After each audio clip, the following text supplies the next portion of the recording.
Ready to roll, Jack in the back, JBrad, week 1 NFL season. It is upon us.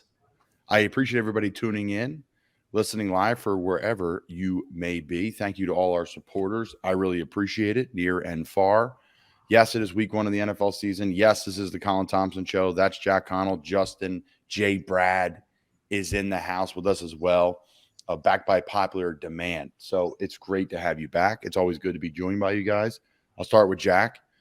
Jack, how was your weekend, pal? Did you do any public transportation like walking, which you're getting made fun of a lot for, or eating weird types of wings, buffalo, and then hot and saying they're 2 different flavors? What'd you do this weekend, and what are you looking forward to week 1? So you'll be I just actually this morning, I would count the weekend because it's Labor Day weekend. I just finished Entourage. I finished the whole series, and I watched the movie today. So wow. Yeah, that was quick timing. So I started the day I got back from training camp, and you threatened my future not for long if I didn't watch Entourage. Correct. And then so probably like a month. I mean, I've never been a heavy binge watcher. Like, I'll go through one show at a time, but like I'll watch it like when I'm eating or if I'm winding down at night. Like, this was a show where I would watch 3-4 episodes at once. I was hooked. So tell us what you think about the show, Jack. I love the show. I mean, obviously, the first text I had a complete 180 on Ori. The first text I ever sent you about the show, after I watched the first episode, I'm like, this agent is the worst. I hate this dude. And he is probably tied with Tony Soprano for my favorite TV character of all time. That's not even like recency bias from just watching the show. He is just done so well in the show. I will say, though, unfortunately, I did not really like the movie. I did not like the movie. Wow. I feel like the show wrapped everything up so perfectly. It just felt everything was so undone between Ari. He reaches the pinnacle, like he steps away. Well, spoilers. He steps away. Fine, it's an old show. You can give spoilers. 10 years old at this point. He's gone, and then he gets obviously I would assume it's Warner Brothers or whatever job, and it's ambiguous. You assume he's going to take it, whatever, and E goes off with her name's Sloan. He goes off with Sloan. Like, everything's wrapped up, and then comes in the movie, and it's just like none of that ever happens. Like, oh, Ari never got the job. He's back where he was before, and like the whole last arc of his character was, I'm like retiring because my wife, my family come first, unless this unreal job happens, and he doesn't get the unreal job, and it's just back to like it's just like that whole plot never happened. Like, all right, that was my biggest gripe with it all. I get it. I mean, listen, I get it. There was some pushback about the movie. I love the movie. I thought it was just another episode continued. That's how I treated it, as multiple episodes, maybe a series of a show continued. There's so much happened with that show. It was such a huge pop culture thing.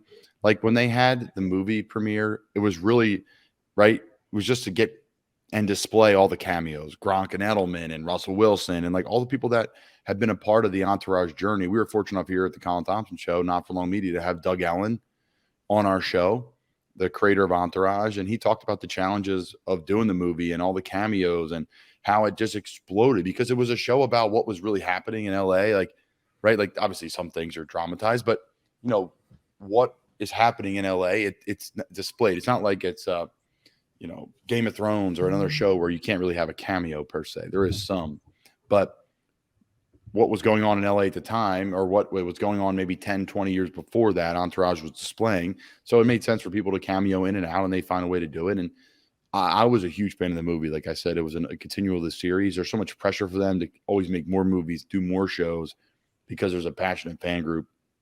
And I think, obviously, you're a part of it now. Now, JBrad, big question. Have you seen Entourage? I have not. I have no idea what Jack was talking about, and he spoiled the movie for me. So now I don't even feel like there's a reason for me to watch it. So, Jack, you bring a lot of wonderful people here to Not for Long Media, but next time you say, Colin, I have someone great here like JBrad, extremely talented, works extremely hard, does awesome work for us. The first question: have you seen Entourage? If you haven't, they have to watch it before they can be hired here at the show. We have Colin and I are going to start working through like a 15-question trivia formula to fill. You have to get 80% before we even look at your resume to bring you on. Yes. Even though you're super talented and a great man, JBrad, and work extremely hard. No, it's a great show. I absolutely love the show and been lucky enough to become kind of social media, Zoom podcast friends with Doug Helen from afar. And it's been great to follow what they have. A great podcast, Victory the Podcast. Check that out. Action Park Media, Kevin Murphy, in the show. Wow, he's slipping my name right here. Wow. Because it's Kevin Connolly in real life. There we go. Kevin Connolly in real life. Thank you, bro. Thank you. My mind had to finally clear its out. Kevin Connolly, who plays Eric Murphy in the show. He has Action Park Media, which is a great media company that I study a lot. Try to do what they're doing, right? Like we try to watch Barstool, like we do that. That's what we're doing here at Not For Long Media. So they have a great podcast out there. I transitioned to breaking news and Not For Long Media, Jack. News sounder right here. I wish we had that, and we will have that. But no, I'm kidding. Two Girls, One League. Their first episode will come out this week. We have some, awesome hosts: Alex, Paige, Silvana, Rossi's working her way into the next episode. So we're gonna have 2+ girls and one league, the NFL, to talk about. So we're really excited about that. It's going to be fun. It's going to be creative. There's going to be lots to talk about in the league, and who better than people that are really smart about the league? Doesn't make them, that people say, oh, girls can't, sports and all these different things. No, these girls can talk sports. They can talk football in particular, and they're going to do a lot of stuff. They're going to be talking, who knows what, gambling, fantasy football. We're letting them run with it and having a ball with it. So it's going to expand. It's going to continue to just blow up. They're going to have players on there in the NFL. They're going to have guests all across the platforms of media. So I'm excited for what's going on with Two Girls One League. I'm extremely excited what's going on with our friends over at the Original Fudge Kitchen, fudgekitchens.com, shipping fudge and sweet treats across the country, Jack. Check them out, guys. fudgekitchens.com. They ship it right to your door. Take care of a friend that's been taking care of you. Send something to mom. Send something to dad. Take care of somebody. Send them a box of fudge. It's creative. It's better than flowers. It's better than your run-of-the-mill, brand, Valentine's Day. I'm not going to say the company type heart-shaped box, right? Or the Hallmark card or whatever it is. Fudge has meaning. Fudge is a taste of the Jersey Shore that we know and love. The saltwater taffy is a taste of the Jersey Shore that we know and love. Mix up your gift giving this fall, this holiday season. Send somebody a box of fudge. What's better than that? It's a taste of vacation. Absolutely love what they're doing at the Original Fudge Kitchen, fudgekitchens.com, shipping fudge and sweet treats across the country. All right, Jack. So lots to talk about on the show. Again, JBrad, how was your weekend? Let's start with you. And then we're going to kind of transition to our next segment, which is going to be, oh my God, I buried the lead again, Jack. Buried the lead. We are jacked this week. Now we're recording Monday night. The podcast come out every Tuesday morning. Brian O'Neill's going to be joining us today. Brian and I did a lot of these episodes in the summer, guys. Brian's a Pro Bowl offensive lineman, right tackle for Minnesota. He's from Delaware. Did not get an offer from the University of Delaware. Went to Pitt as a tight end and turned himself into really one of the best right tackles in the NFL. It was a high draft pick. Talk about the draft. We talked about the drafts on the show. We talked about Pitt. We talked about Minnesota. We talked about Dalvin Cook. We talked about, playing for multiple coaches. We talked about all these different things. I was fortunate enough to play golf with Brian this summer. Had a great time getting to know him, and we were very fortunate, of his time to come on the pod. So we did a long, Jack. I think we did an hour, Brian. Yeah, it was about like an hour or so. Yeah, I would say about at least 50 minutes. Yeah, at least 45 minutes plus of just good quality content of Brian telling stories of the glory days, putting on 100 pounds, all these different things. So some really funny stories, some good stories. Talked about some charity things that he's involved in. And he just got a big payday. And we are a players podcast on this. So congrats to Brian on getting paid. The next round is on you. And then the next 5 would be on me. But the first round's always on the guy that just got paid. So, Brian, I appreciate you joining us, man. Best of luck this season. And, we're looking forward to watching you. And, you're going to be going to back-to-back Pro Bowls. That's my pick. So best of luck, brother, and to your team and to you, and nothing but a safe season. All right, JBrad, what'd you do this weekend, bud? What are you looking forward to week 1 of the NFL season as well?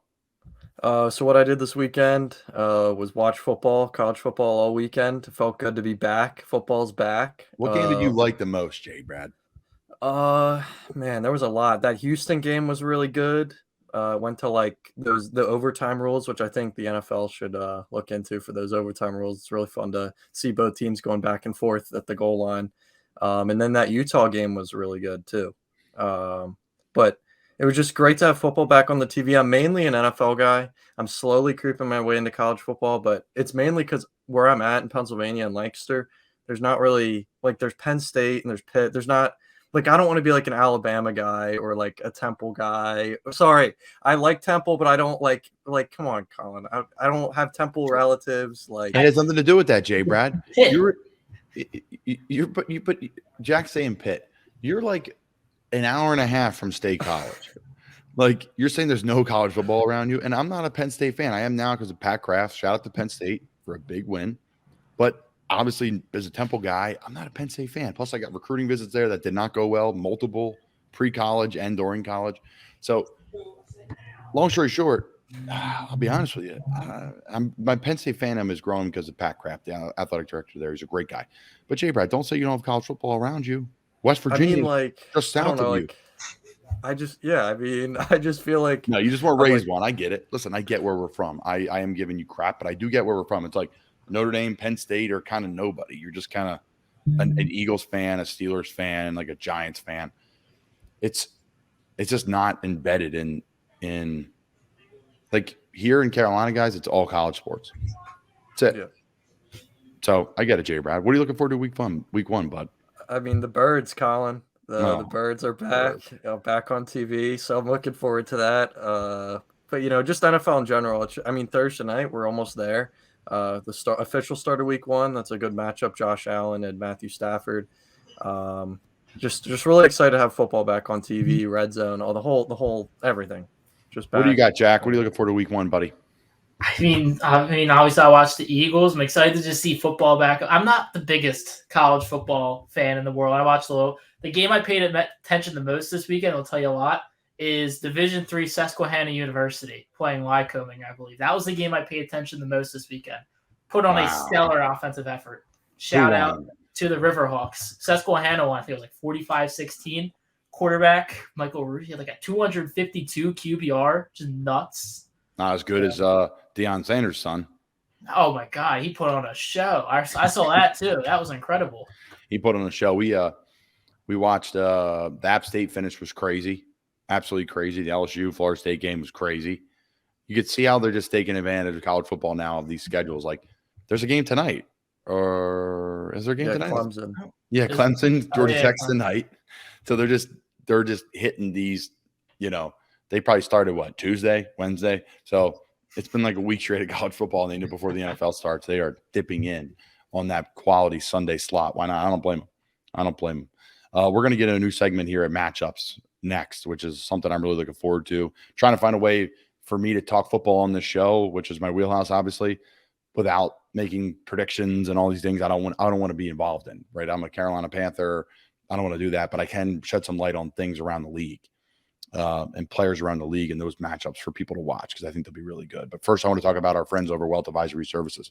Guys, I've been talking about them for a while now. They sponsor our podcast, but honestly, these are people that I trust, my family trusts, and I'm very fortunate to work with when it comes to managing your wealth.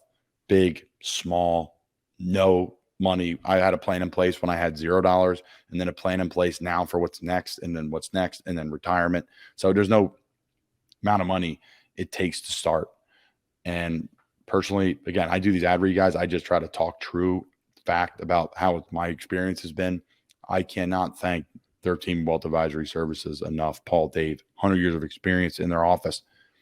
So many people to talk to, so many connections, located in Doylestown, Bucks County, located in Cape May, New Jersey. They cover the whole Northeast. They work with clients actually nationwide, which is awesome. It's something I found out about 2-3 months ago. I didn't know that.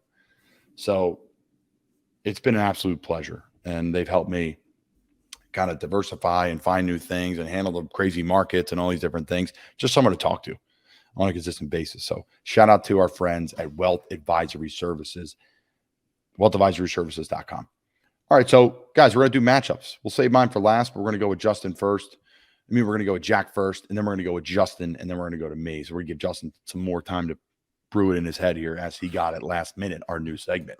Thank you, Jack. So, Thanks, Jack. Jack, who is your matchup or matchups for week 1? So I got 2. I have a skill position matchup and an in the trenches one. So my skill position, 2 star players that changed teams this offseason, J.C. Jackson versus Devontae Adams, Chargers Raiders. I think that's going to be a great one. There's a lot of hype around Jackson going into the season, a new scheme, a lot of hype around Adams' new scheme, how they both fare with these franchises. It's going to be interesting to see. And then my other one is another divisional battle, La'el Collins versus TJ Watt. I'm not sure how much they'll match up, but again, Collins, who was stellar in Dallas, now becomes the anchor of that Cincinnati offensive line to really take them and that offense to the next level against arguably the best rusher in football. I mean, probably the best and probably one of the best just linemen in general, Aaron Donald, etc. Another just divisional matchup. I think that's just going to be another really thrilling battle to watch. I'm going to add the Watt brothers to bus one this week, just off of that comment too, because all 3 of them are in the NFL. It's pretty freaking crazy. And they're all really good. Obviously, JJ, and is it TJ? Derek. Is it Derek, JJ, and TJ, right? Yeah. I mean, TJ obviously is defensive player of the year. JJ's probably a Hall of Famer. And Derek is a fullback in the NFL. Like, they don't exist, and he's in the league. So it's really impressive. Really impressive. We'll talk about them. They'll be on bus one this week. But no, it's some great points, Jack, you bring up. Obviously, the Collins deal was huge. Obviously, what Watt brings off the edge is massive. The Steelers' whole front is really good. So that's going to be interesting to see all that. They're a divisional rivalry, too. It's a great call by you. Bengals coming off a massive year. Steelers under Coach Tomlin have not had a losing season. So they just named Mitch Trubisky starting quarterback. So congrats to Mitch. Great guy. I think he's a great quarterback. I think he's going to have a really nice year in Pittsburgh. I really do. So that's some great stuff, Jack. I love it. And then your receiver versus DB, the J.C. Jackson one, that's kind of one you forget about. That happened really early on in free agency, I think. It was like the first big deal because he kind of set the market. Yeah. I mean, they knew he was kind of going to walk from New England, but he kind of reset the cornerback market with that contract. Those LA teams are absolutely loaded with high-end talent. I mean, they're loaded with great players. Don't get me wrong, but the high-end players, they got some really, really good players. So that's a great matchup, Jack. I love it. Should be interesting to see how they're going to play Devontae. I think now it's funny. Like, it happens overnight. Like, it doesn't even matter where the rankings are, top, 100 players. Like, once Aaron Rodgers comes out and says Devontae Adams is the best receiver in the league, it's like, all right, he's the best receiver in the league. Like, no one really argues it. He said that multiple times. So it's a great call. Justin, JBrad. Okay. What do you got? So I did a position one, and then I did a team versus team, just like a whole dynamic. So offense, defense kind of thing. So my position one, again, got to go with the Birds. Keep it rolling with the Birds. I got A.J. Brown's debut in regular season debut at least. But he didn't really catch any passes in preseason. They didn't really look his way too much in the preseason. He didn't really play too much either. But coming in just to put him in that offense, seeing how Hurts develops as a passer, because that's kind of like the big question mark for quarterback play. Sorry, I couldn't figure out my words there. Jeff Okudah on the other side, coming back from a season-ending injury last year. He was supposed to be, one of the best up-and-coming corners from the draft. Got hurt. Now he's coming back in. I want to see how he matches up against A.J. Brown or even Devontae Smith, whatever side they put him on. And then, so that's my matchup that I'm looking forward to. And then my team, it's just going to be Thursday night. Josh Allen. I have high hopes for Josh Allen this year. I think he could be a potential. If not, I think he's my pick for an MVP candidate this year. I think he has a lot of weapons still around him. And they're going up against the defending Super Bowl champions, the Rams, great defense, who just added Bobby Wagner, right? If I now remember, you are 100% correct. Yeah, yes. so they're just adding on to that defense, and I'm looking forward to seeing how Josh Allen plays against that great Rams defense on Thursday night. Great job, JBrad. I mean, that's right off the cuff, folks. I mean, he knew this 15 minutes ago, and he's ripping it. So great job, JBrad. And it's a final on Jack. So even though it was my idea, so it's really a final on me. I should be filling everybody in what's going on. We love having you, JBrad. It's great to have guests. So, guys, first off, if you're going to a game this year, you have to use SeatGeek, right? It's a friggin' awesome app to use, great for tickets, great prices. And hey, listen, we know it's getting a little pricey for tickets now. Getting a little pricey. I have to pay for my tickets in the NFL. People don't realize that.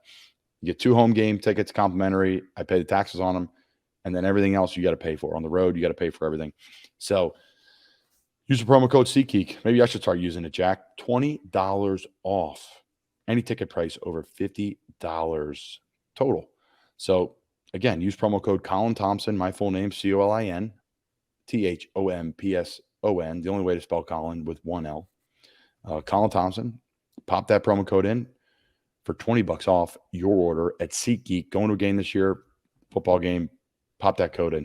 It's the only way to roll. Baseball playoffs are coming up too, so this is the best time of year. I mean, I always say that for sports. There's a lot that's going on, and leagues have spread it out more year-round, but, man, it's a good time of year for sure. I am jacked up. Football season's back. So, guys, my matchup this week is Zadaria Smith versus David Bacchiari, left tackle for the Packers, edge rusher, Sam linebacker, Zadarius with Minnesota. I don't know where they're going to line him up. The Smith brothers, when they were in Green Bay, they played on different sides. I think Zadarius rushed. If you're looking at the offense, Zadarius rushed off the left side. I don't remember correctly. We played the Packers 2 years ago, so it's slipping my mind a little bit of exactly which side he played on. But the Smith brothers were a great duo in Green Bay. They have a loaded defense in Minnesota. I think they are a good team this year in the NFL. Minnesota's got some players now. I love Jordan Hicks pickup. I saw that too. You know, people in Philly were living with Jordan Hicks, right? But like Jordan Hicks is a good football player in the NFL. He's made some Pro Bowls. He's a good player. So I like their pickup. They have Kendricks. They have some studs. Obviously, Danielle Hunter. So with Danielle Hunter and Zadaria Smith versus David Bakhtiari on the offensive line at Green Bay, a lot of people are going to be watching that game. I think it's the 4:00 slot. So it's the national Fox game. So Zadaria Smith, David Bakhtiari, kind of really the Vikings D-line versus the Packers O-line and how that's going to go, because that's a great matchup. Always fun to watch how Aaron's going to navigate around it, because they're going to prepare for it. You know, that's the strength of their team, that front four, that front seven, their defense. So that's my matchup for this week. So guys, hey, listen, there's no better matchup than Som Sleep and getting a good night's sleep. Truly, everybody struggles with sleep. There's no better product out there to help you have a great night's sleep and then get up the next day and feel great. There's some products that knock you out, right? You get up the next day and you're groggy, or hey, you feel good the next day, but later on you're tired in the afternoon because you really didn't get a good quality sleep. The natural products in Som help you fall asleep gradually, help you wake up gradually if you need to, or they get you rolling in the morning. I absolutely love it, guys. Som Sleep, S-O-M, Som Sleep, S-O-M. Use promo code Colin for 10% off. Get the package. I like the sugar-free ones. I like them both, but I like the sugar-free ones. They're fantastic. It's a little sweet treat at night too if you're like trying to fight off like a craving of like a bowl of ice cream. This is a good little kick to just crave that, get that sweet tooth right. So guys, Som Sleep, the best in the business when it comes to helping you fall asleep and then get up and rise and conquer the day the next day. Get Som Sleep. Promo code Colin, just my first name, promo code Colin for 10% off. So that was my matchup for the week. Should we go bus one? I think we should go bus one. So I already talked about the Watt brothers going to be the bus one for this week. Obviously, those three are studs.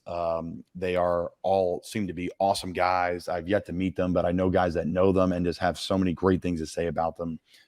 Obviously, JJ and his philanthropy and the millions he raised for the hurricane relief in Houston. I'm sure the other brothers are involved in that as well, and several other things.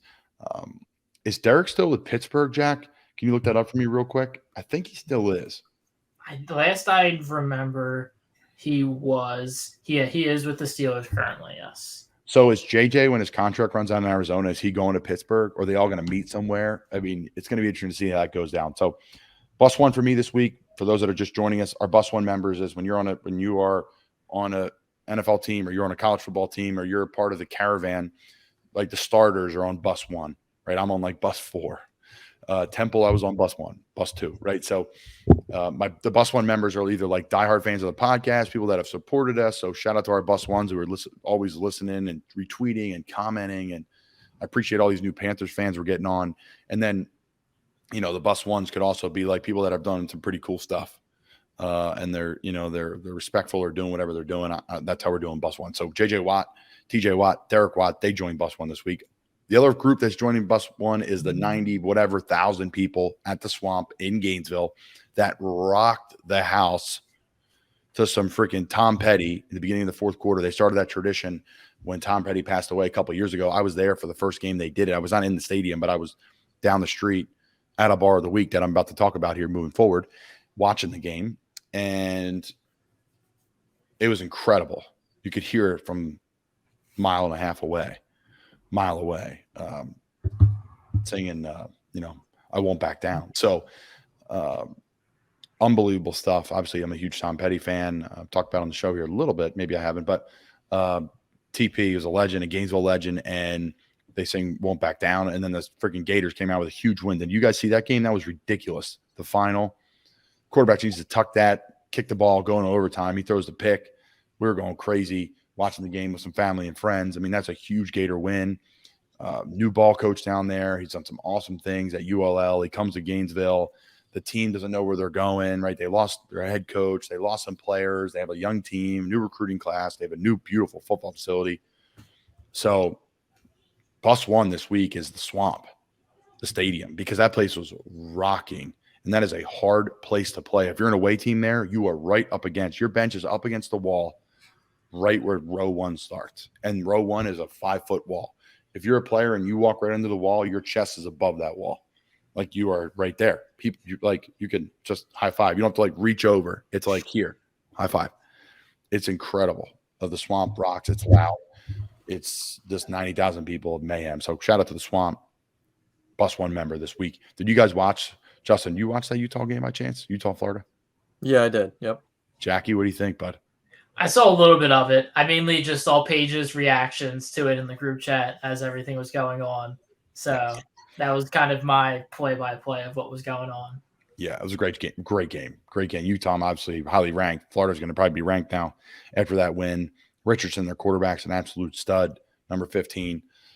So they're definitely a team to watch this week. So before I get to the bar of the week, boys, it is NFL's week 1. What are we looking forward to? What's the tradition this weekend food-wise? We're always going to bring it back to food on this show. When I was in high school, we would go and get the Italian hoagies, we'd get the pizzas and have it out spread for Sunday NFL football. Let's say, JBrad, what are you getting set up for the 1 o'clock kickoff? What do you got rocking? So for me, I got some local pizza shops around. So I love a cheeseburger sub. Now, cheeseburger subs are one of my favorite go-to foods at an Italian place or an Italian shop, pizza shop kind of thing. So I'll probably go with those, maybe some wings, a cheeseburger sub, some wings, and chips and dip maybe. Some chips and dip. Chips and salsa. Chips and salsa. Hold the guac. Jack in the back. What do you got? So I really haven't done. I'm not a big eater during the games. I'm always so focused. That's just the diet. But back in high school, when we would all friends hang out and stuff, our one main spot was Lee's Hoagie House. We would either go to Lee's or get Lee's takeout, hoagies, wings, mixture of the sorts. Or there's this other place, Giuseppe's, that has phenomenal wings we would go to. And then the other spot that I've been going to recently for game days and stuff, Mr. P's. Those are kind of been the 3. It can't be just wings. It can't be just pizza. It has to be from those establishments. It's just tiers above the rest. I love it. I hear you, Jack. I know those places are very good. They're fantastic. So I was just curious before we got into it for the bar of the week. So again, appreciate all our sponsors, Wealth Advisory Services, Fudge Kitchen, GEEK, promo code Colin Thompson, Som Sleep. Get some, promo code Colin. Oh, and shout out to our friends too, and Actions Over Words. Freaking shout out to hooking our whole team up with apparel. Alec and their group there are amazing. So actionsoverwordsapparel.com. Okay, so the bar of the week this week on the Colin Thompson Show is the Swamp in Gainesville, Florida. Sadly, the original Swamp got knocked down and they build condo complexes on it. The Swamp is notoriously known for just being like a house that turned into a bar, and the front yard courtyard is just outside seating. It's really cool inside. There's an upstairs area. Like it's just awesome. It's like college bar to the maximum. The best. Gator stuff everywhere. It's called the Swamp. The stadium's called the Swamp. You can't beat it. They obviously got knocked down. They rebuilt it. It's towards Sorority Row on campus. They just opened this past weekend for the kickoff of the season. So congrats to them. Awesome stuff. It was a place I frequently went to, ate, and have adult beverages at. So the Swamp is the bar of the week this week on the Colin Thompson Show. Cold beer, good drink, 4 out of 5. TVs, 4 out of 5. The ambiance, you can't beat. Walking off campus, grabbing a beer after a long week, grabbing a bite to eat. I used to crush their buffalo chicken wrap. I loved it with the rice and beans. Love that. And then, so it just had a cool vibe, ambiance, and food. Great. 4 out of 5. Service, 4 out of 5. Just a great college bar, a solid college bar, and a solid score of a 16 out of 20 for the bar this week of the Colin Thompson Show, the Swamp in Gainesville, Florida. So I'm just happy for them because it's tough. The CC staples of this college towns go away to big money, right? Like I don't blame them for selling it or the landlord saying I'm out of here because they don't owe the players. They don't owe people anything at campus. They are trying to profit off their land. So they sold it and built a giant condominium complex, as much as it upsets me and everybody else there. Shout out to Cantina, RIP, which is also there, another great place. I get it. I get why they did it. So Swamp moved down the street. It's still close to campus. And it's a freaking awesome place with some awesome people. So love the Swamp. Love the Swamp. Have any of you guys been to Gainesville? I have not. I have. Jackson State was to Wofford. JBrad. JBrad says there's not even college football, and Penn State's an hour and a half from him. I mean, Temple's like an hour and a half. I'm not saying you got to be a Temple fan, JBrad, but don't say there's nothing. I know, but like you know what I was trying to say. You did a great job, JBrad. JBrad was a great addition again. Thank God you're picking up the slack for Jack. You've been slacking, Jack. I've been slacking? No, you haven't been slacking. You've been absolutely killing it. You're absolutely killing it. But we haven't been doing any and this is on me. We haven't been doing any rankings. We got to bring our rankings back next week. I know. We gotta brainstorm some good ideas. I gotta find some more good top fives we can do. Yeah, we can do it. We're not forcing them. We're not forcing them on anybody. Nah. Well, we did the wings. We did the public transportation, which I thought was unique. I've never seen anybody do public transportation. People gave me shit for it. I'm like, hey, listen, we're trying to be different here. Guys, check out our podcast here, Not For Long Media. We have a bunch of different things going on. We have an awesome team. It's great to have Justin on here. Him and Jack in the back are freaking ripping and tearing and bringing new people on. If you're looking to join a podcast, if you're looking to create content, if you're looking to be a host, if you're looking to bring your podcast onto Not For Long Media, we have Bourbon with Friends. We have Breaking Bats. We have OGs. We have Colin Thompson Show. We have Two Girls, One League. We have Brought to Light. So we have 6 podcasts that have kind of in the last year we've been either heard it or created, and we're just blessed to have some awesome people part of our family. It's been really cool ride here at the media company. We're not just a podcast now; it's the Colin Thompson Show at Not For Long Media. So we have an awesome team that does things behind the scenes and just kicks freaking ass. And you guys see the product. We've had huge videos of late take off on social media. We've had a bunch of stuff do awesome numbers because of what you guys do. So thank you to our team, first and foremost. Justin and Jack, you guys are here, but we have, as you guys know, a whole team behind the curtain here that do awesome stuff. Check out our new podcast, guys, Two Girls, One League. I think you guys are really going to like it. It comes out this week. We're going through some of the, the process of getting it uploaded and all the things and applying to Apple and Spotify and all those things. So that will come out soon. And I think you guys are really going to enjoy that. It's really fun. Shout out to our sponsors, Wealth Advisory Services, Fudge Kitchen, GEEK, promo code Colin Thompson, Som Sleep, promo code Colin, Actions Over Words Apparel, check them out.com. Bar of the Week, The Swamp, Bus One, The Swamp, The Stadium. Singing Tom Petty and rocking it out there and for, causing a turnover there in the fourth quarter. The Watt brothers are Bus One, and then Brian O'Neill, guys. Brian O'Neill has become a friend. He's a Pro Bowler. He could be an all-pro type guy. That's how good Brian is. And a very exciting team to watch this year in Minnesota, I think. So, again, Brian was awesome. I hope you guys enjoy it. That's Justin.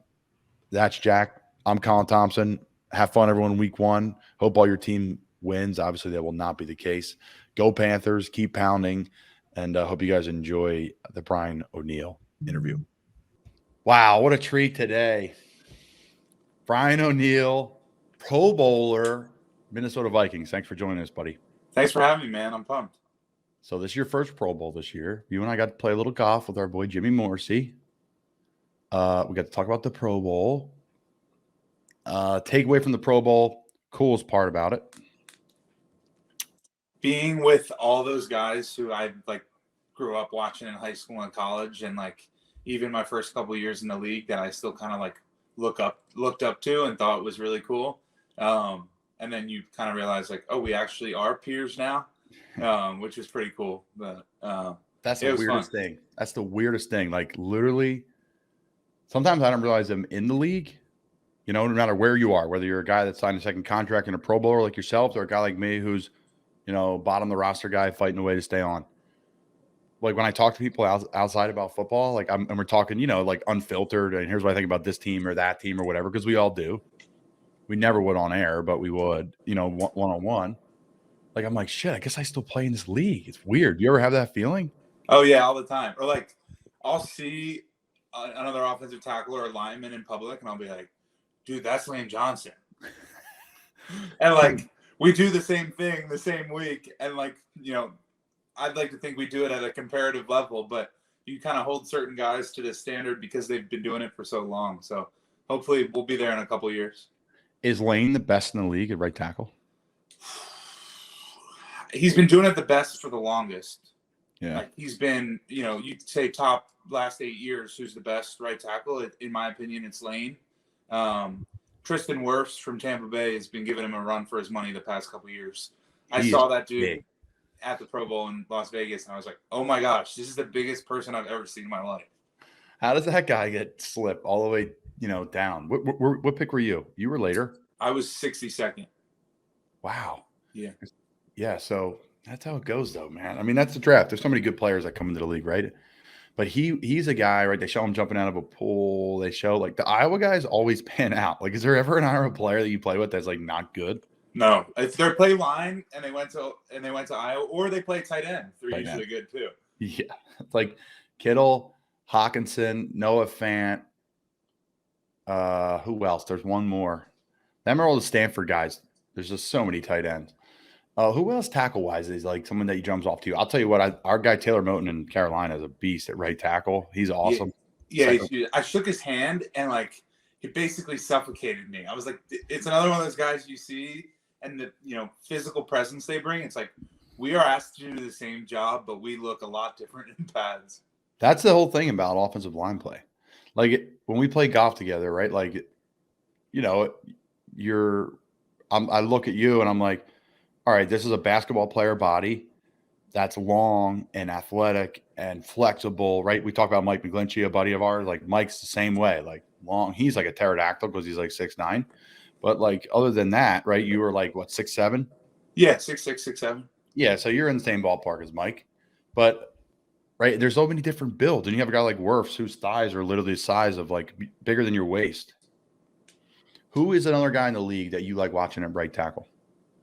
Or even left. I mean, everyone watches Trent, but yeah, everybody watches Trent. I don't find Trent great to watch for me because I can't play the same way Trent does, right? I like to find guys who have, I don't want to say similar body types, but I'm not going to be, 340 pounds and the most explosive athlete on the field every given week like he is.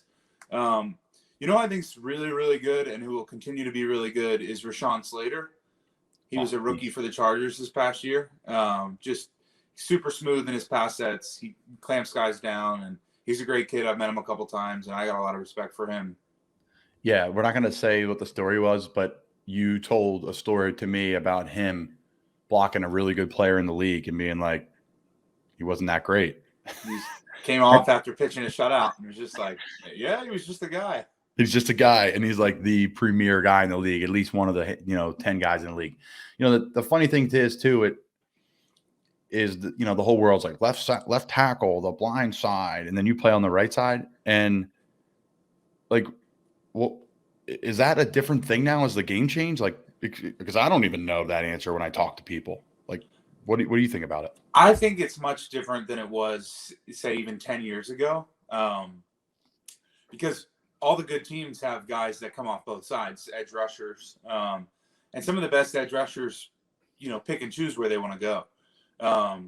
But there's guys who exclusively only rush over the right tackle. TJ Watt usually only goes over the right tackle. Khalil Mack for a while really only went over the right tackle. But then there's guys like both Bosa brothers go wherever they want. They get to pick and choose. Zadaria Smith, who we just signed, kind of will pick and choose his matchup on either side or go inside. I think the best guys can go either way. And so, yes, technically the quarterback can see when they're coming from our side. But in terms of who you have to deal with on a week-to-week basis, it's not like the best rusher rushes over the left tackle anymore. That's just not true. Yeah, there's a lot more quarterbacks in the gun too. Like I feel like back in the day, the old like 5-step drop under center, and you're still doing that. Don't get me wrong. It's still a major part of the game. But like back in the day, like every play was under center, whether like it was like 4th and 20 or, it was, whatever, 1st and goal, you're under center. So I know it's a unique side of it. So what are you up to now though, man? What's the word? Minnesota? Just Minnesota, getting ready. We're about a week out. A week from tomorrow is training camp. Today's I don't know what today is, the 17th? 18th? Yeah, we're a week out. Just kind of, we, did a little practice run on our conditioning test for training camp next week today.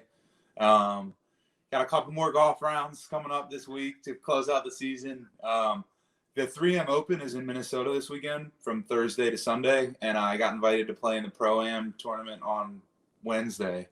So there'll be more people watching me tee off than ever before, which will be probably more nerve-wracking than any game I've ever played in. So Brian O'Neill, initials are BO. I called him, we started playing golf, I called him OB, and I called him that for like 3 or 4 holes, and one of the guys we were playing was like, why do you call him OB? I'm like, because he aims out of bounds. Like literally, talk about your approach when you got the driver in your hand. So I like to play to my strengths, and my strength is a nice left to right fade. Some people might call it a little power slice, but I like to fade it in nice left to right. So I'll aim just a little bit left of the fairway. But if we got a hole that, dog legs left, that left to right doesn't work, I got to pull an iron out. So, we're getting there. Game's getting there. He aims straight into the woods, folks. Straight into the woods. And that thing right before it hits the woods, just beautifully, boom, drops right into the fairway. Yeah, you could play. Your boy Jimmy can play too now. Oh, yeah. That's another big guy. Jimmy Morris, he plays for the Texans. He was my buddy at Pitt. He's a Philly guy. He goes to the Jersey Shore. He can swing it. You have any Jimmy stories that you could tell on air? I'm trying to think. Any good ones? I mean, he's a grinder, man. He's like really made it. Like walk on in college to team captain. Yeah. So I think Jimmy started his second year. So his redshirt freshman year at Pitt, he was going to be the starting center, and he still wasn't on scholarship going into training camp. And his mom got the tuition bill about 2 weeks before training camp started. And was like, hey, Jim, just let you know, I got, the bill for tuition this year. And he said, don't pay it. And he was like, don't pay it. By the end of training camp, I'm going to have a scholarship. So it was clear that, if you're the starting center, you're going to earn a scholarship. And he did. He earned it every bit of the way. But the day he got it, they got our quarterback at the time, Max Brown, who also does a bunch of media stuff now, a transfer from USC. They had him purposely fumble 2 snaps in team periods, so on purpose, and then he'd get mad at Jimmy and blame Jimmy, and so then our team gets called up, and our coach Pat Narduzzi, calls everybody up. He's like, guys, it was a great practice, ton of energy, but there's 2 things we can't have. Our starting center can't fumble 2 snaps in one team period in practice. It just can't be better. It's just you got to be better than that. And so then he's like, Jimmy, come up here right now. We need to have you do a couple snaps in front of the team to prove that you can do it if you're going to be the center. And so then he gave a ball that said, congratulations, Jimmy, you're on scholarship, to Max Brown. And then Max Brown handed Jimmy the ball and said, give me a couple snaps. And then everybody kind of jumped up, started clapping, and Jimmy didn't know what was going on. And then he read the football and it said, congratulations, Jimmy, you're on full scholarship. Wow. Anybody crying at home? I'll say this. That's the best, my opinion, walk-on scholarship story. There's some good ones over the years, but that's natural. going right at the heartstrings of every center who's going to take it on the chin and say it's his fault, even though he knows the quarterback pulled out of their hands too early.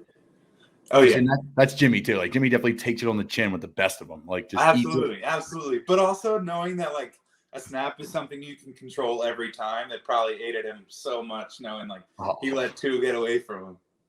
And he's like, "Yeah, Mom, don't pay the bill," even though he's rolling snaps back on the ground. Like that's your worst nightmare. There's, and Jimmy's not here on this league, not on the call, and that's fine. I'm gonna have Jimmy on, and you guys will get to know Jimmy and Brian because we've become buddies, and we'll do stuff. I want to do like what Chicklets does, like a sandbagger, where they film us as playing golf, and we just mess around, have a good time, get some sponsors, pay for it. Film some OB alignments. Oh, OB alignments, exactly. Where was I going with the story? Now I completely forget. Yeah, Jimmy's an absolute beast. The story about Jimmy. Christ, this is horrible, horrible podcasting out of me too.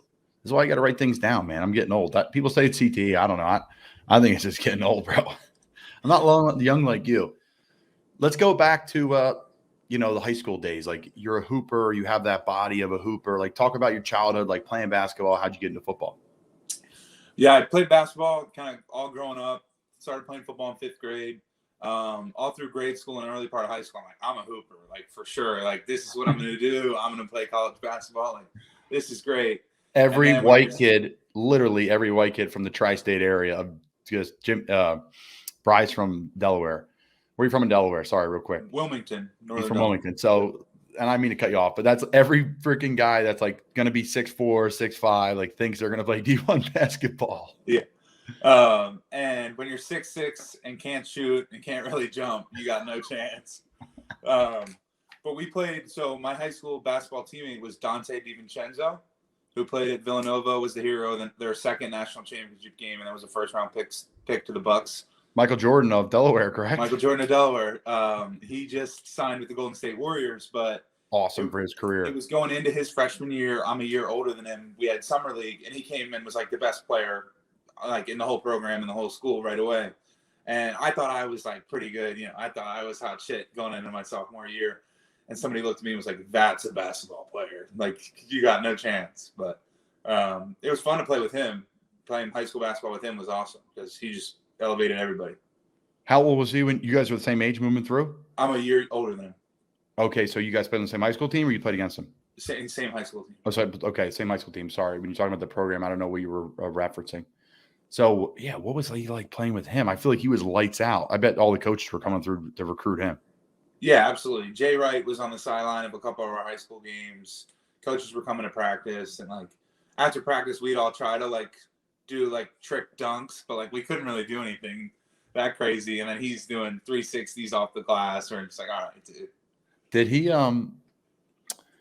play football? Nope, just basketball. Okay, I'm gonna say he would be a hell of a football player too. If he had the bite, like if he has the bite. Everyone always says that about certain guys. Like, if I was your size, Brian, I would be breaking the backboard, dunking. Well, you can't, and you're not. So you stop doing that. Like, yeah, everyone always like, oh, if I was 6'4", I would have been breaking the, I would have been breaking the rim. I'm like, well, you're not. So don't. It's not easy to be. We don't move the same. I digress. Okay, so I always thought it was interesting. Like I was talking to you, I'm like, well, no Delaware, man. Why Pitt over Delaware? And you're like, Delaware never offered me. Tell me that story. Yeah, I don't know. Pitt was the first school that ever offered me, and then ended up being the only big time program, Power 5, to offer me a scholarship. Delaware had gone through a coaching change. They fired their coach kind of mid recruiting cycle, and then after that, they were kind of in limbo for a while. They took a while to hire a head coach, and in that time, Pitt offered me. And then once Pitt offered me, it was like, I'm either going to go to Pitt or somewhere bigger. And then the new coach came in Delaware, and it was kind of just, it never really happened. How did it work at Pitt when you went there? Like, you're a guy like, hey, listen, man, you're a project, you're a starter, you're got to be a weight gain guy. We think you can be, all ACC. Like, what was that all about when you just got on campus? Oh, it was totally, you're a project guy and a weight gain guy, and you got to figure it out. And people talk about their welcome to the NFL moment. My welcome to college moments were way worse and came way more frequently than any transition to the NFL. But I was like 250-pound tight end who was nowhere near ready to play. And then redshirted that season. Then our coaching staff, Paul Christ, now the head coach of Wisconsin, left to took the Wisconsin job. we got a new staff, Pat Narduzzi, from the defensive coordinator from Michigan State. And then they came in that spring and said, hey, it's probably time to pack on 60 pounds and play O-line. We think you're going to be a second-round pick or first-round pick and make a lot of money, and you're going to thank us later. Yeah. I've had those same conversations more in passing, and I don't want to say I regret because I am a tight end. I play tight end in the NFL. I'm very blessed to be able to do that. But, man, sometimes I'm like, when I find myself in there on, like, 2nd and 4 running play action, and I'm kicking, to try to set on this Sam backer. I'm like, oh man, I wish I was making a lot more money doing this than some other guys. I'm one-on-one here. What's the difference? No doubt. The more you can do, the less you get paid, is a saying in the NFL. Guys who can play a bunch of positions, do special teams, play both sides, grind it out, good locker room guy. The more you can do, the less you get paid. I'm the backup long snapper. Like literally, like I'm the prototype of the more you can do, the less you pay guy. And I am blessed and we make a great living. I'm not complaining, folks. But some days when you look and, your locker buddies check next to you and you're like, man, all this guy did today was step left. Now he's got to block the other guy that makes 100 million too. I get that. But yeah, it's a good league. I'm very blessed. So 2 quick stories. Pitt offered me an offensive lineman. I told you that story and I was furious. Like, top ranked tight end in the country. I had all these offers and Pitt offered me a no lineman. I was like, you got to be shitting me. Like everyone else offered me as tight end, even though I knew like deep down inside, like, yeah, they're not wrong. I was like, man, I'm not going there. But it could have been you, me, Biz, Jimmy. Who else? You had some good guys. We had some great guys. Adam Bisnawati was one of them. Yep. We had a guard who played for a little bit in the NFL, Dorian Johnson, who was a Pittsburgh guy. You would have fit right in. It would have been great. I wouldn't have played. I don't know if I would have liked having to come in and you been the older guy who was showing me the ropes or bullying me a little bit, but I would have never bullied, dude. Like it's funny, like there's so many different things. I remember sitting at in Wood, and we didn't have like a bully culture at my high school, but some of the things that were done by the older kids, like it wasn't the culture of the program, just like a couple older guys that were just like hot shots or whatever. I'm like, when I'm a leader of this team, I will never do that. Like, I just thought it was the dumbest thing ever. Like, I was the guy who did not buy the varsity jacket. Like, they give you the paper to bring home and, like, your parents fill it out and you bring this $60 in the next day and you get a varsity jacket. No. There was too many. I've, like, watched High School Musical too many times and saw the guy, like, shoving somebody into a locker with a jacket. I'm like, I'll never be that jock asshole. Like, I can't do it. You definitely had the jacket, but you weren't ramming people in the lockers. No, I had the jacket. I still wear the jacket every chance I get, but I was ramming people in the lockers. But it's the same thing now with like young guys and rookies coming into our offensive line room in the NFL. It's like, I want you to like me. Like, I want you to like think of this room as like something that you're proud to be a part of and that you want to be a part of and make better.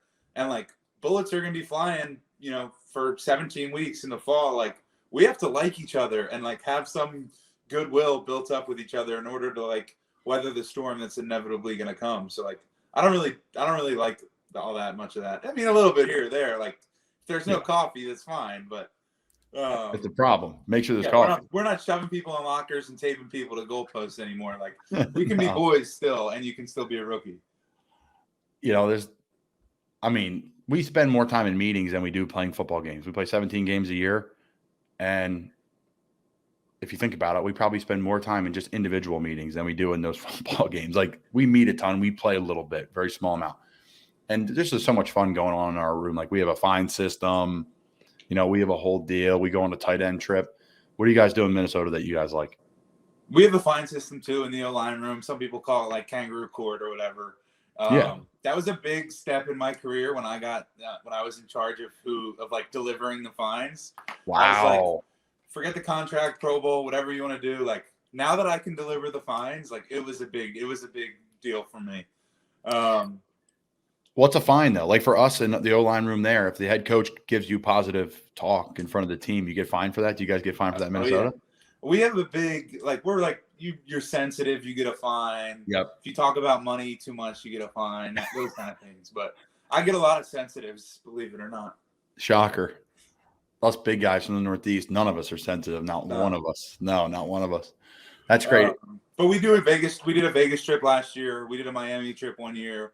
We try to go on a trip. We use all the money we donated at Thanksgiving, Christmas, give a bunch of people Thanksgiving, dinners, bunch of families meals, and then a bunch of presents for kids around Minneapolis with half the money, and then we use the other half for some fun. Oh, that's awesome, man. Good on you guys. That's so cool. The trips, are you getting the PJ or somebody getting the PJ? Because you just signed the big ticket. Are you getting the PJ, bud, or what are you doing? Are you everyone flying first class? No PJ. Actually, we all flew, our whole O-line flew to Vegas last year on the O-line trip, and the whole entire offensive line was in first class. And they announced my name at the gate, and we're like, Mr. O'Neill, can you please come to the gate? I'm like, all right, here we go. They're like, hey, we had an aircraft change. We can no longer give you first class. You're now in seat 27C. And it was like a middle seat in the coach. And all the rest of my boys were up in first class, like hanging out, having fun. I was like, this is rough start. That's a rough start to a Vegas trip. And I'll say this. You're a bigger guy than me. I struggle back there at 6'4". If someone even moves their seat back a little bit, it's over. Not even. My knees are up against it anyways. I'll say I'll see you boys in Vegas. I'm catching the next flight. There is no way. You signed a big ticket, man. Just get the PJ. Throw yourself on there for like 40 grand. No way. That is, it's funny. Like some position groups on teams I've been on, like they're like, oh yeah, we get the PJ and we do that trip. That's so much money though. Like that is so much money. And from Minneapolis, wherever you want to go is 2 hours away. Like, yeah. It's 2 hours. Let's use that for something else. Like we could have way more fun with that money doing something else. In my opinion. Yeah. What's Mini like? Everybody's like, oh, it's freezing, and no one lives up there, and guys live elsewhere. But it's people like the stadium and the facility. Like, talk about the organization, the stadium facility. Oh, it's great. I love it. I love everything about it. The facility is brand new. It opened 10 days before I got drafted in 2018. So, top of the line practice facility. It's awesome. Our stadium, I think, is top 3 or top 5 in the NFL for sure. It's got a great game day atmosphere. The fans are great. The people are great. Like, there's enough going on to where you still feel like you live in a big city. You're not, in Green Bay or, it's a fun city. It's awesome. It is cold, but Minnesota summers are beautiful. There's a million lakes. It's like people talk about Minnesota suburbs. Like I believe the hype now. I've been a part of them for a couple of years. So I love it. The people are great. We got a great group of guys in the locker room. Like I couldn't have asked for anything better. And then draft night, I was like, oh, I guess I'm going to Minnesota, see what this is about. I had no idea. I had never talked to them. And then I've grown to love it.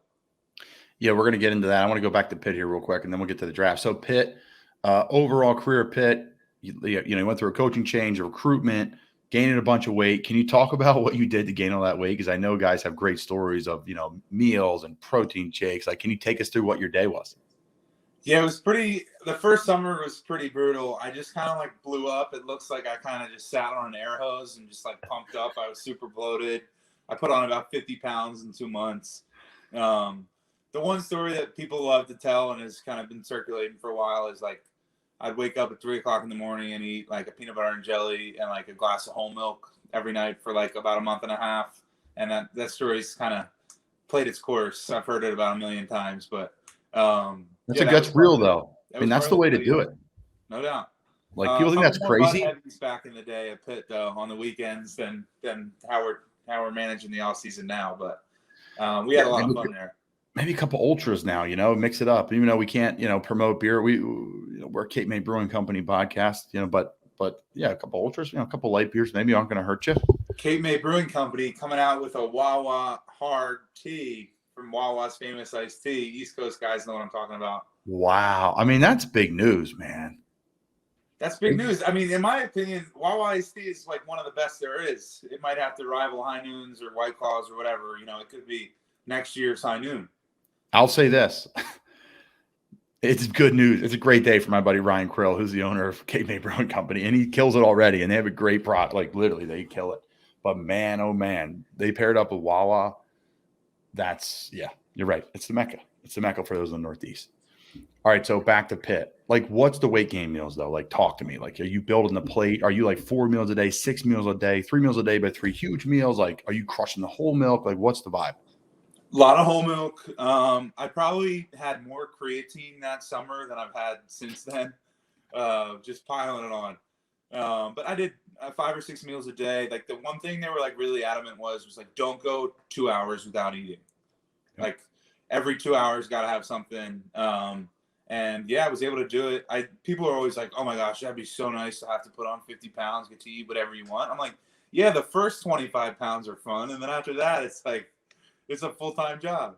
There's literally big guys across the country that go through the same thing. Like the tight end who comes in, he's like, yeah, mom and dad are like, yeah, tight end, it's good. Yeah, you'll be good. I think you'll be okay. You're like, yeah, I'm good. Like, I don't think I'm going to move inside. And then boom, like 2 months later, you're like sitting in the coach's office and they're like, hey, we suggest you move to tackle. What do you think? Like, you're not going to say no.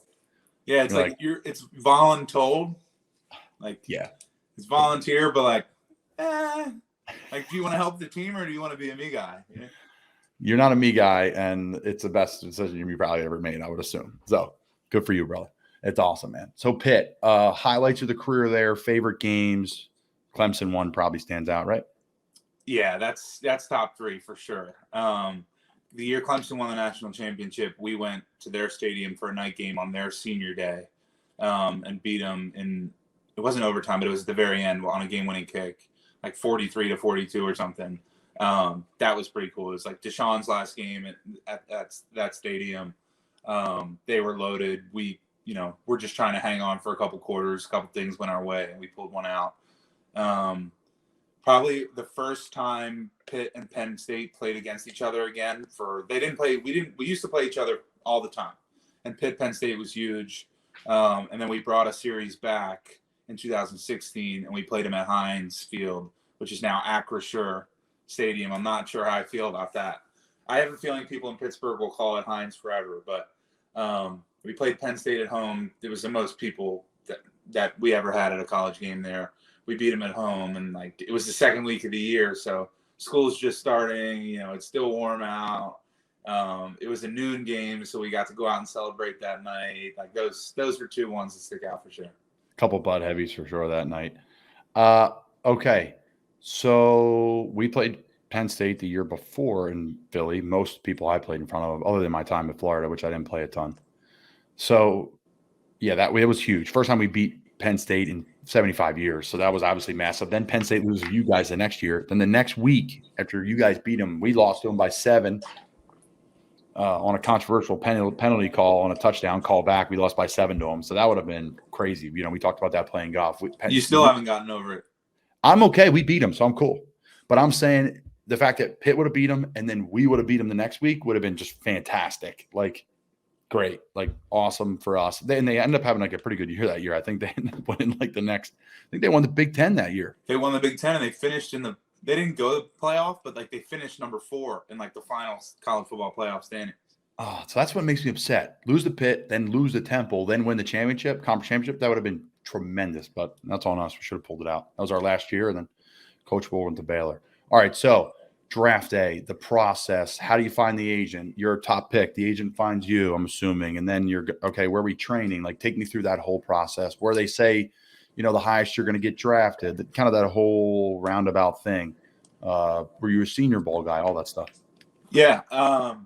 Going into my junior year of college, or like my redshirt junior year, I knew I was going to be a pretty high pick. So agents reach out to you through different ways: email, text, phone call, family friend, 5th grade teacher, however they can get contact with you, they do. Me and my parents probably interviewed 7 or 8 that summer going into the season. And then just basically told them all, like, look, like, I don't want to deal with this during the season. If after the season I'm going to come out early and declare and skip my 5th year, we'll talk to you in December, but like, don't reach out to us throughout the season. Like, if you reach out, like, you're out. And so I got a top 3, did another 3 interviews, right, with like a week left in the season, because at that point I pretty much knew I had a really good year and I was going to go. Did another round of interviews, picked the guy that I liked, had a bunch of connections with him. He was great. They still represent me now. They do a great job, Rep One Sports. But once I picked them, I was like, look, dude, like, I'll go wherever you want. Like, I picked you to like advise me on this stuff. So pretty much whatever you tell me, I'm going to do. You know how to handle this process better than I do. So I went to their place in Southern California, trained for a couple months, ended up living with the tight end from Philly, Dallas Goedert, that offseason. And that's how we became boys. And, we still live together every offseason in Newport Beach, California. So he's my boy. I'm excited to play the Eagles week 2, Monday Night Football. Their home opener, Vikings-Eagles. Wow. September 19th. That's going to cost you some tickets, buddy, from Wilmington. Oh, yeah. Oh, boy, you're playing for free. Even you with that big ticket, all those bananas, you're playing for free, bud. Oh, yeah, it's going to be tons of requests, but it's fun. Like, that kind Absolutely. of stuff makes it more fun to be able to do this kind of things when everybody can, be a part of it and have a fun experience like that. I just, I'll get whoever you want tickets. Just don't text me all week. Like, oh, my God, are you so excited to play in Philly? Like, I got to block this guy. I'm worried about that. Yeah, I have work. Like, I have a job to do. But no, that'll be super fun. And then I did go to the Senior Bowl. I don't know if you've talked to many people who've done it. I actually listened to one of your podcasts with Michael Jr. Wow. And you were talking about in the intro with your boy that, you think that the Senior Bowl over 50% of the guys got drafted. And, it's been a great product. And it really has been. It's been great for a lot of guys. They do a lot of great stuff. And it really helped me, especially after talking to the Vikings after. They said they loved everything they saw at the Senior Bowl, and kind of that process kind of put me up their boards a little bit. But when I was there, I hated it. Because I had no idea. You hadn't done the combine yet. It's the first thing you do after college. All you've been doing is 40 training, and then you go jump into full football for 4 days, meetings, the whole nine. But it was really helpful. So I'm happy I did it. Who were the head coaches at the Senior Bowl? We had the Denver Broncos staff, Vic Fangio staff at the time. Okay. Yeah. Cool. I was like, I don't know. Maybe we'd edit that out if he can't nail it. Yeah, just your staff. You don't have to name the other staff. I don't know who the other staff was. Yeah, that's cool. Yeah, that's a cool experience. I mean, they have a great product, and that's my favorite thing to watch of all the football stuff. It's great when it's on.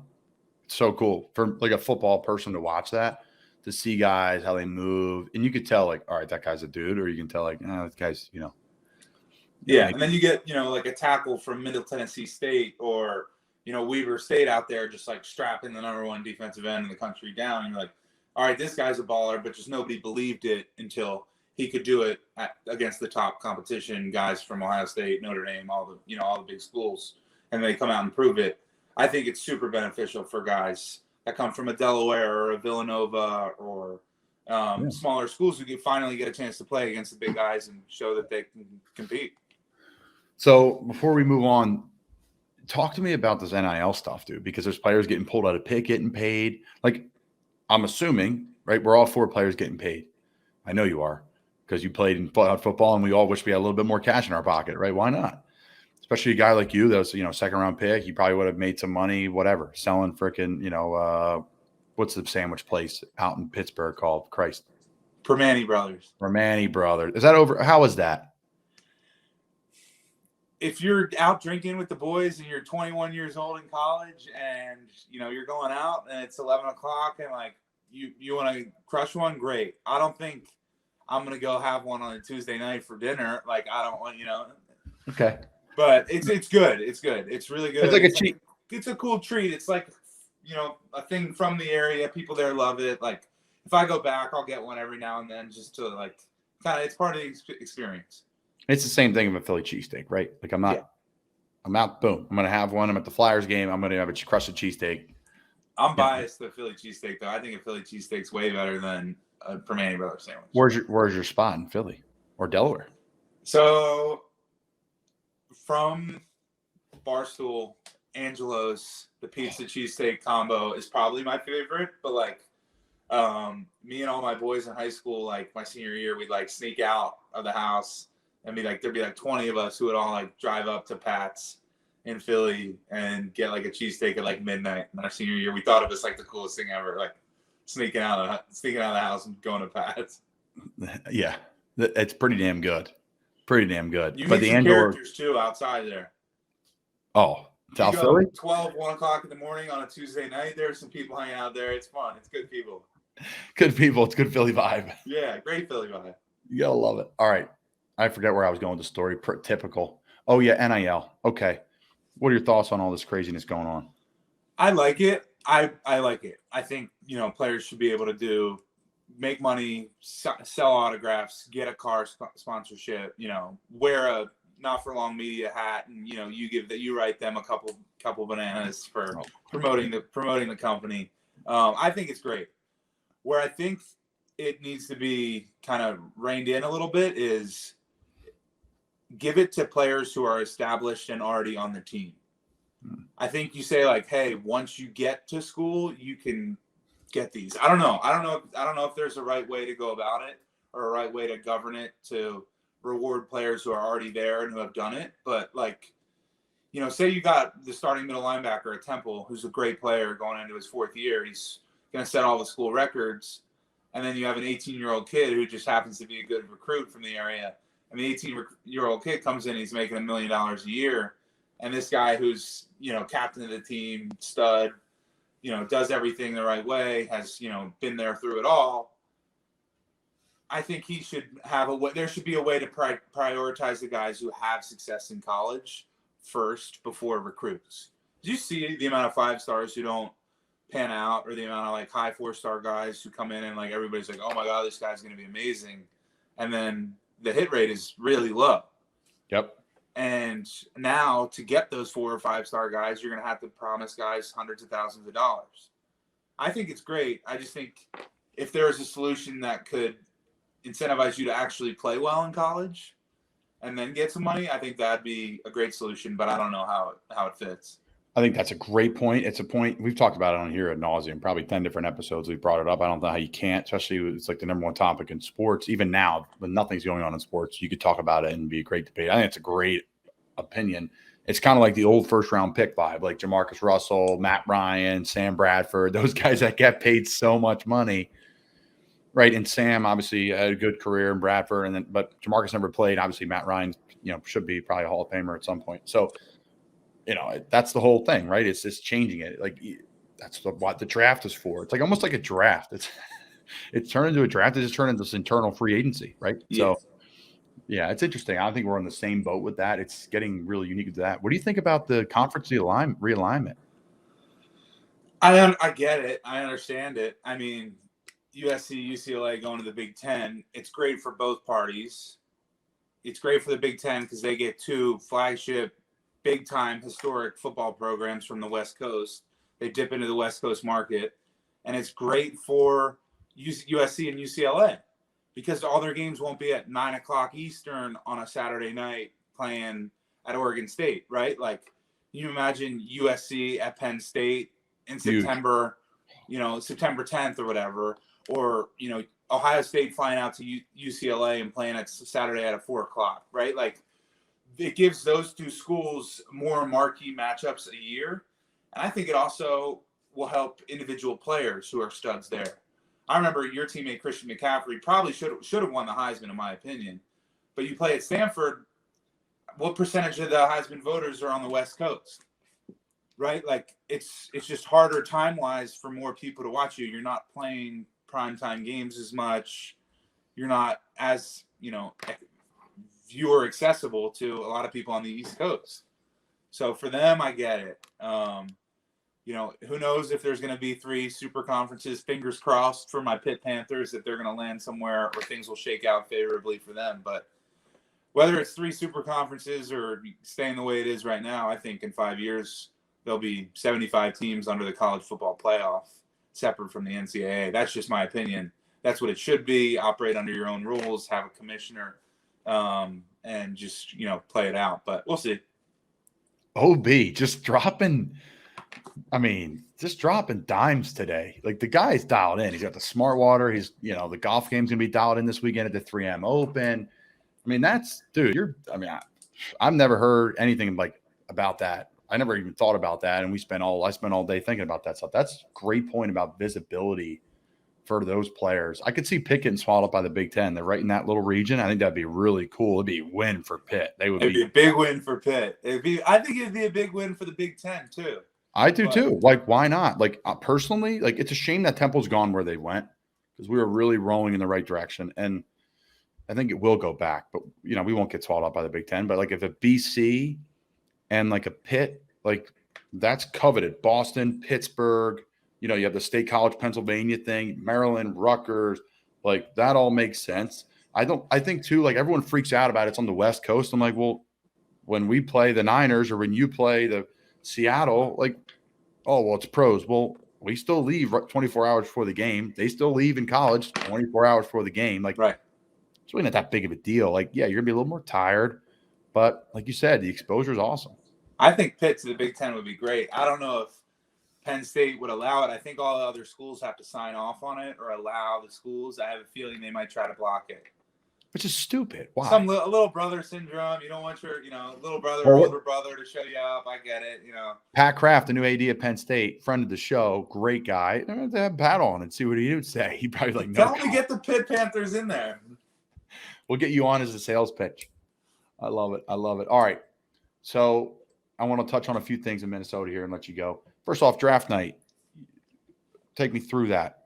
Obviously, second day, which is, tough because you think you're going to be a first day guy, or how's that go? They told me, my agents told me anywhere from pick 20 to 60. Tough. So the last 10, 12 picks of the first round wasn't like out of the question, but it was probably going to happen in the second. So the first night I wasn't really expecting it. I was watching it just because I knew everybody in the draft. Loved seeing Mike go the 49ers early. That was pretty cool. Big Philly guy. Yep. But I watched the first night, nothing happened. And then the next night, we probably had like 30, 40 people at my house. And I told my parents, like, hey, we're capping at like 20, 25. Like, I don't need a big crowd, whatever. Like, all right, cool. Ends up being like 30, 40 people. It was pretty stressful because I was like, all right, I'm going to go in the first 10 picks of the second round. It'll be great. And then it's going, beginning, middle, and then we're getting down to the end of the second round. I'm like, oh, shit. Like, is this about to go into the third and fourth? But what a lot of people don't know is that all the draft picks contracts are slotted. So every pick that goes by, the value of the contract goes down significantly. Like $100,000. Like, yeah, every pick. And so I'm seeing like offensive tackle, guard, center, all these O-linemen. I'm like, dude, like there's no more teams picking in the second round that need O-linemen. I'm like, this could be a long night. And then you're just sitting there and it's real quiet. And then the phone rings and it's Minnesota. And I'm like, here we go. Like, let's go. I kind of blacked out for a couple minutes. Hung out with my family there. And then there was a big party at a bar, like 5 minutes from my house where all my boys were. There was a couple hundred people. We were hanging out. I don't remember much of that one either. But, Shocker. Yeah. it was fun. It was a great night. Yeah, that's great. Even for me, man, undrafted, I was losing it, childhood dream. And then we went to the bar, 5-minute walk from my house, pumped a jukebox full of sing-alongs, and 50 of us sang freaking whatever. Don't stop believing until you cried. I mean, just no, I can't do it. That song is burned out. Too many. I left too many bars at 2 a.m. with that playing that in closing time. I'm out on it, but it was a good time, man. No doubt about it. People know my story on here. I'm having you on. So okay, Minnesota. You play with some great players. You get to block. You're going to be blocking guys in camp that are freaking studs. Barr, Kendricks, Hunter. Obviously, you sign guys. You got Harrison Smith, but you block for Dalvin Cook. What's it been like blocking for Dalvin, one of the best backs in the NFL? Oh, it's awesome. He makes our job 100 times easier. You give him 3 inches, he can go. He can take it 15 yards on a dime. He's a great player, but a lot of people don't really know him personally. He's a great dude too. Like, I've never seen a guy have a bad day once. He's got great perspective. He understands that it's football, and a lot of people get super stressed out about football and, the pressures of the NFL and blah, blah, blah. But he always keeps it light, keeps it fun, keeps guys engaged, and keeps it the way it should be, which is fun. So that's something I really respect about him, like off the field, but on the field, you guys see it for yourself. And he's just unbelievable. Talk to me about Kirk Cousins, because he's like the mystic character of the NFL, right? Everyone's like, he gets paid a ton of money. Kirk's a good player. He deserves the money. That's how the NFL goes. Like, if you're a good quarterback, you're getting paid. And he's a guy, in Washington. He's a great player. Yeah, he's a great player. So, like, talk to me about your interactions with Kirk and what it's been like blocking for him for the last couple of years. Well, it's great. I mean, I love him. We all love him. Our O-line loves him. The receivers love him. Like, guys in our locker room love him. He does everything right. He knows about – I mean, this is the same with every quarterback, but he knows our offense and everybody's job more than we do. He knows everything. He makes it go. He makes it run for us. He's there the earliest. He stays the latest. He's really relatable, I think, in terms of he was a 4th or 5th round pick for Michigan State. He didn't have a ton of college offers. He's a guy who's truly maximized his potential. He's not 6'8". He can't run a 4.42, and he doesn't have he can't throw it 700 yards. So in that sense of the term, he's really relatable to a guy like me or a guy like you who's given a certain amount of gifts and really maximized it and is close to his ceiling. And his story of, he was drafted 4 rounds later than Robert Griffin III was a 1st-round pick at Washington. A 1st-round pick is going to be given every chance in the world to succeed. Mm-hmm. And he backed him up. Just his stories about coming into the games, doing well, working his way up to being the starting quarterback, to betting on himself twice to, play on the franchise tag and then be rewarded for it a couple years later. I think it's awesome. Just his story and what he's been through, what he believes in, what he stands for. If he believes in something, he'll speak up about it. He'll stand on his 2 feet and, say it. He has all the guys at his house Friday for some body work people that come over. He's had, the whole team over for dinner a bunch of times. I can't say enough positive things about him. I know you're running out of time, but I can keep going on Kirk. No, you're good, man. Because I hear some of it. And I don't buy it for a second. That's a beautiful thing about our league but people don't understand is the media's got to make some money, right? I get it. But now the fact that player-driven media, man, if you listen to the Bussin' with the Boys with JBrad, he freaking nailed it. He's just the media is disappearing. There's going to be a point for it. And I'm friends with a lot of media members, and they're great people, and they make an honest living. But it's player-driven media. That's why I have a media company. That's why I have a podcast. That's why pro athletes come to me and say, hey, I want to start a podcast. I want to speak for my own self, But a guy like Kirk, that guy is just an awesome person. And 99.9%, I think I've come across 2 or 3 dudes in the league that I just don't like. But other than that, and I played on a lot of teams. I bounced around a lot of different places. I'll never get the Odell Beckham one. Odell was great, enjoyable, nice to me, normal. I've also heard that from somebody who played in New York with him and said that unbelievable teammate, guys loved him, brought up Sleep Number truck to the facility on Christmas and said, guys, go in and get whatever you want. And there was just mattresses everywhere. Everybody who I've talked to says can't say enough. But it's an easy narrative, right? It's star receiver. People don't really know him, right? He's not very public. He's not a podcast. He's kind of, and then all of a sudden, he goes to the Rams and it's this whole feel good story. And I was I'm out on all of it. It's always been that way. Obviously things aren't always perfect, but that's normal life. And we live in a microcosm of society. There's good days and bad days at work. We just try to make them more good than bad. And that's how you get paid and improved, whatever. The one thing we had the great, did you play with Pat Elfline? Oh yeah. That's one of my best friends. I was in his wedding. His wife, Emily's great. We were here for 3 years together, and he's one of my closest friends in the world. And we talked about that. I forgot when we played golf, but Pat is a man. We had him on the podcast. I don't know the orders. I do a bunch of podcasts before we go to camp. You're part of the summer series, I call it. I just stockpile them, and then it helps me, have more time in the season to just kind of whatever focus. So Pat was on, and I asked Pat, I said, can you go through the quarterback gifts that you've gotten over the years? Can you go through the quarterback gifts you've gotten every year since you started? I think so. Traeger, shotgun. Traeger is one. Custom suits is another. We've got 2 years of that. 1 year we got a big Santa's bag with a bunch of stuff in it. A speaker, headphones, a $500 Snake River Farms gift card, Hypervolt, a bunch of different stuff. So he's hit every year, I think. It was October this past year, and all the boys were dude, we need Kirk to get us a custom set of irons. And all the boys in the O-line room were Brian, you got to tell him. You got to be the one to be hey, this is what we want. And that's not really my nature to be hey, you should get us these custom set of PFGs, bud. That would be pretty sweet. So they were tasking me with dropping hints to the backup quarterback Sean Mannion that that's what we want from Kirk, and I just totally flaked out on it. Let's just we get paid great. Let's just be grateful for what he gives us, what he thinks of. I never thought it should be a requirement for him or somebody to get something crazy over the moon. Like, whatever you grade, be great. Like, thanks. You didn't have to do that. Yeah, no. Christian, I think Christian played 3 or 4 games my first year with him, and he got his custom suits.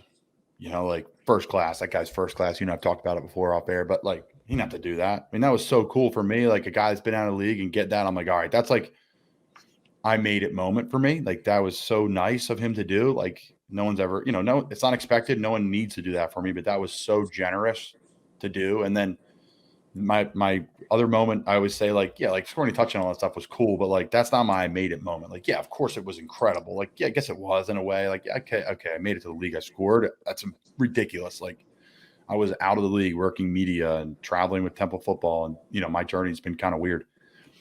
But I think this past year when we were on the stage at Kenny Chesney, like partying with like the entire team and like just everybody involved with our organization. I'm going to say it as that. I'm not going to say names who were all out there partying with us, players and staff, I'll say. Getting on the stage at Kenny was like a crazy moment for me. Like I like FaceTime my dad. I was like, I need to FaceTime my dad. I don't know why. This seems like a moment I want to share with him because he's been there along the way. My mom, I have great family support. And I'm on the stage at Kenny, like just tearing it up. Like this is incredible. This is like I made it moment. Do you have any moments like that for you, either on or off the field, that were like, all right, I made it. This is really cool. No doubt. Yeah, that's cool. I have 2. One, I got to meet Tom Brady. I was at a family friend's house in Montana at the place called the Yellowstone Club. It's a great place. We were there playing golf, hanging out for a couple of days, working out. And me and my buddy Ryan Winslow, a Philly guy. He's one of the best. He's one of my closest friends from Pitt. There's a field there, and we were a couple weeks out from training camp. It was around July 4th, and we're working out on the field, and a black Escalade pulls up, and out walks 2 guys, and like right away, it was like Massachusetts plate, and I'm like, that's like, and we knew Tom, whatever, and so it was Tom, and we were working out, and he just kind of like from the other end of the field, he was like, "Who do you play for?" And I was like, "The Vikings." He's like, "Are you good?" And I was like, sir, I don't know how to answer that question. And, trying to be humble or whatever. So that one was pretty cool. And then this summer at the Eric Church concert at US Bank Stadium in Minneapolis, we were backstage. We got to meet Eric Church, but Michael Phelps was back there. And a couple of us were hanging out, chopping it up with Michael Phelps. And me and him ended up having like a 20-minute one-on-one convo. And I was just like, this is probably the best day of my life. Like, this is awesome. That access is really cool. And you probably you could probably think about it, right? Like I'm thinking, well, all right, Kenny Chesney concert's coming up. Like I remember sitting on the sideline, right? Because they're advertising it in September for next April, Kenny Chesney comes to town. I'm like, we're going up on the stage. We're going to party. I know people, I've seen teams do that before, but like, you don't think about it. All of a sudden you're up there. You're like, holy shit, there's so many people in the crowd. The place is sold out. Kenny's the man. And I've like spent time in Key West with people that have been around Kenny, and I've seen Kenny down there. So, it's like not even like I just like personally, like it's just so cool. Like the access we get just because we play football. It's a crazy thing and it's a blessing.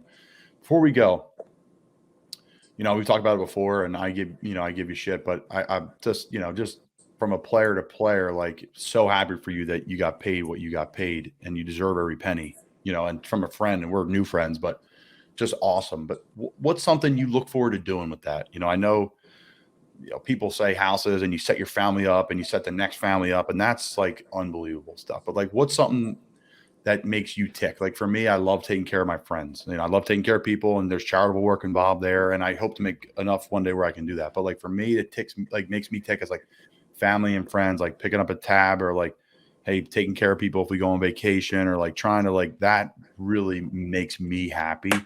What makes you tick? What's something you look forward to do with that money? I got a twofold answer for you. First one, obviously helping my family out. My parents, my siblings. I have a sister with autism.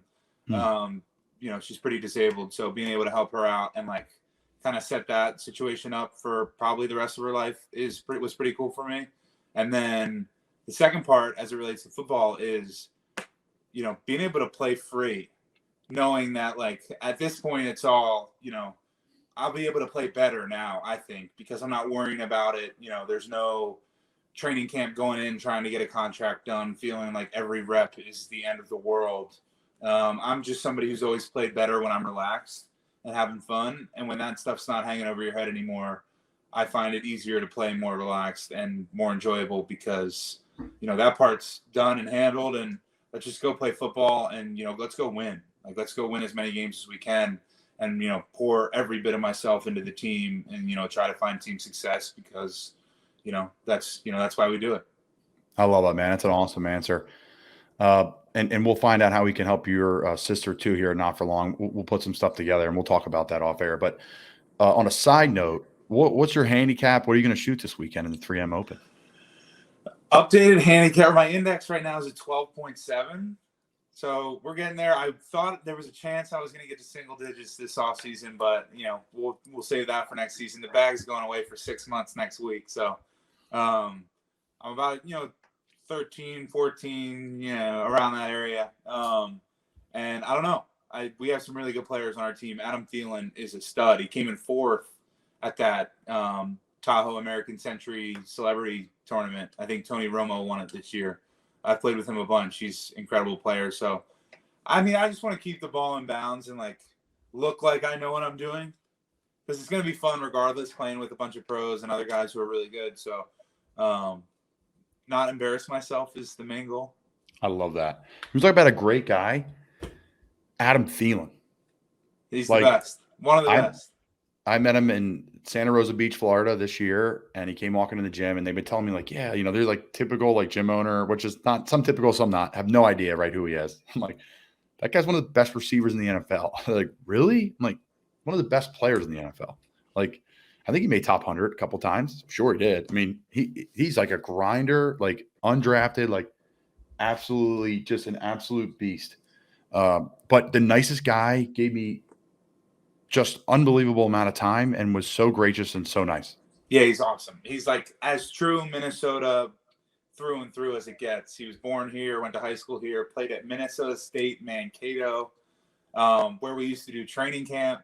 So his joke was that, 6 years into his time with the Vikings, he'd done 10 training camps at Mankato State, which is a small school, an hour outside of Minneapolis where he went to school. But great player, great golfer, great dude. He's got 3 kids, a great wife, great family. He's awesome. He's Mr. Minnesota for sure. I don't know. They could pay me enough money for me to go back to Temple to have training camp again. And not because it's not a beautiful facility, because it's great. But I'm scarred, man. I'm scarred. If you go to Pittsburgh to finish your career, I don't know, man. You're going to be twitching walking into the building. Oh man, I had some tough days in this building. Yeah, for sure. I always said I didn't want to play for the Steelers just because I've been there. I've done that. I wanted to see something different, and that's what I got. Pro Bowler, Wilmington, Delaware, Pitt Panther, Minnesota Viking, lifer. Could possibly be a Minnesota Viking for life. I'm sure you'd love that. Crossed. That's right, man. OB, Brian O'Neill, appreciate you joining us, man. Thanks for having me, bud. It was awesome.